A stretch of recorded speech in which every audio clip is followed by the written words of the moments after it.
Hello, Aweng, and welcome to my channel. So, wala pa nakasubscribe ha, paki-subscribe na lang sa akong channel.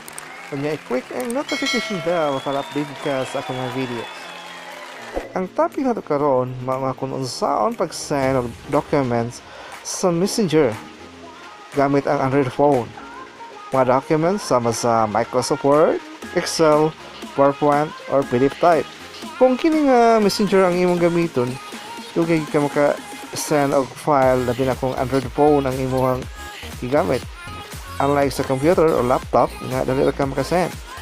Pero kung Android phone lang gyud ang available nimo, kinahanglan nga mag-download ka og Messenger Lite nga apps. Okay lang, bahala duha ka version sa Messenger ang naka-install sa imong phone. So mo ni ang na-install nga Messenger Lite sa akong phone. Akong i-open. For example, mag-send ko file ani nga ka-chatmate. Then, kining na plus nga symbol, ako ni-click. O niya i-click ang file. Magpili ko og document nga ako i-send.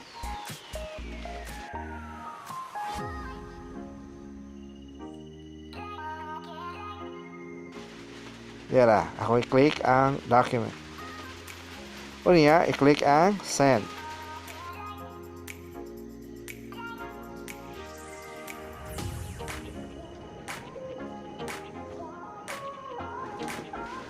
Tadan! Oh, see? Send na siya. So, ano lang kadali mga Queen. So, I hope nga nakatabang ninyo mga mong video.